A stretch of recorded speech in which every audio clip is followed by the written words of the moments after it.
আমার আয়েশা আমারে কত মহব্বত করে, কত ভালোবাসেন। আমার ভাইয়া এইভাবে আল্লাহর নবী আমাদের আয়েশা সিদ্দিকাকে মহব্বত করতেন, আমাদের আয়েশা সিদ্দিকা রাসূলুল্লাহর খেদমত করতেন। আমার মা বোনেরা, এইভাবে স্বামী খেদমত করবেন, দেখবেন স্বামী সন্তুষ্ট হয়ে যাবে। স্বামী যদি স্ত্রীর সাথে হাসি দিয়ে কথা বলে, নবীজি বলেন আমার নামে আল্লাহ পাক রব্বুল আলামিন মুস্তাফা লিখতে থাকে।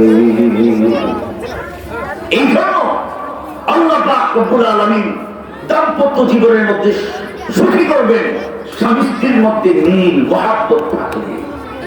এই জন্য আমরা রাসূলের তরিকা মতো জীবন যাপন করবো, দেখবেন আল্লাহ মহব্বত বাড়িয়ে দিবেন, মহব্বত বাড়িয়ে দিবেন। নবীজি বলেন আমি একটু সামনে গেলাম, এখনো তো বাইতুল মুকাদ্দাস পৌঁছে নাই। বাইতুল মুকাদ্দাস যাওয়ার আগে এই সমস্ত ঘটনা নবীজি দেখে যাচ্ছেন।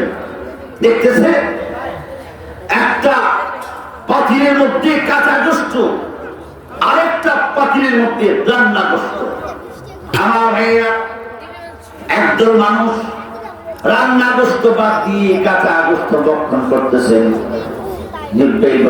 আপনাদেরকে চিনছেন না?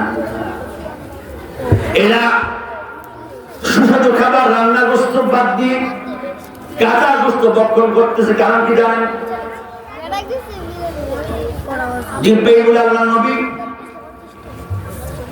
কারণ কি জানেন? নবীজি বলেন না, কারণ তো বুঝতে পারলাম না। এত ভালো গোশত সামনে থাকার পরে, রান্না করা গোশত সামনে থাকার পরে এরা কাঁচা গোশত ভক্ষণ করে। নবীজি বলেন এরা হলে এমন নারী আর পুরুষ, আল্লাহর নবী এরা এমন নারী পুরুষ, যেই পুরুষের হারাম স্ত্রী ঘরে থেকে নিজের স্ত্রীকে বাদ দিয়ে পর নারীর সঙ্গে যারা জিনা করে অপকর্ম করে, এমন পুরুষ। এরা এদের হারাম স্ত্রীকে বাদ দিয়ে পর নারীর সাথে পরকীয়া সম্পর্ক করে তাকে দর্শন করতেছেন, জিনা করতেছেন।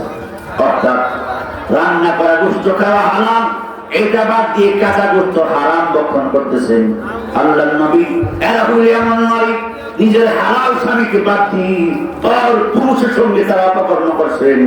এরা হইল এমন হারাম কাজকারী নারী, যারা নিজের স্বামীকে বাদ দিয়ে পর পুরুষের সঙ্গে এরা জিনা করে অপকর্ম করে। ও আমার মা বোনেরা, সাবধান হয়ে যা। কিয়ামতের কঠিন ময়দানে আল্লাহর আদালতের কাজ করে দাঁড়িয়ে দুনিয়ার কোন মানুষ দেখে নাই, আল্লাহর ফেরেশতা তোমার সাথে আছে, দেখতেছে। শাশুড়ির কাছে বলে আসলা ডাক্তার দেখাইতে যাও, পর পুরুষকে সাথে নিয়ে ওই আবাসিক হোটেলের রুমের মধ্যে ভাড়া করে দিনের বেলা অপকর্ম করে আসলাম। শাশুড়িকে বললা ডাক্তার দেখে আসি, স্বামী বিদেশে থাকি, তোর পুরুষের সঙ্গে তোমার সম্পর্ক। এইভাবে যৌন লিপ্সার মধ্যে পড়ে গেলাম।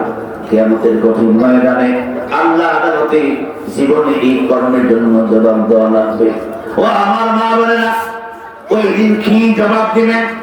আপনার দুইটা চোখ পুরুষাঙ্গ হয়ে যাবে। যে মেয়েরা দুনিয়ার জমিনে অপকর্মে লিপ্ত হয়, নিজের হালাল স্বামী থেকে পর নারী পর পুরুষের সঙ্গে অপকর্ম করে, এদের দুইটা চেহারার মধ্যে আল্লাহ পাক রব্বুল আলামিন পুরুষ অঙ্গ বানাই দিবেন। হাসর বাজি তাকিয়ে থাকবে, এই মেয়ের দুই চোখের মধ্যে পুরুষ অঙ্গ কেন?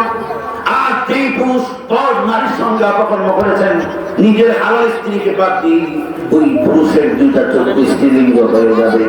হাসর বাজি তাকিয়ে থাকবে, এই পুরুষের দুইটা চোখ স্ত্রীলিঙ্গ হয়ে গেল। কারণ কি? হাসরবাসী বলবে এই পুরুষ দুনিয়াতে চরিত্রহীন ছিল, নিজের হালাল স্ত্রী বাদ দিয়ে পর নারীর সাথে অপকর্ম করেছে।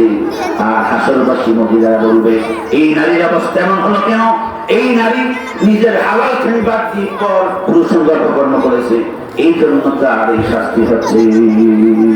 আল্লাহ আল্লাহ আল্লাহ আল্লাহ আল্লাহ আল্লাহ আল্লাহ আল্লাহ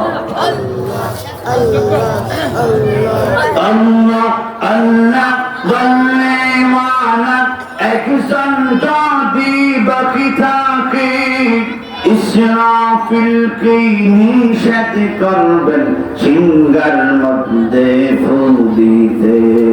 আল্লাহ আল্লাহ আল্লাহ আল্লাহ আল্লাহ আল্লাহ আল্লাহ আল্লাহ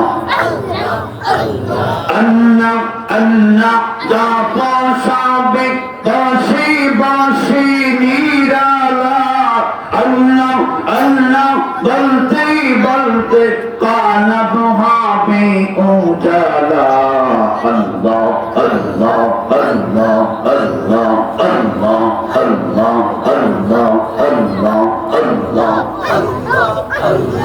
আল্লাহ আল্লাহ বলে বলে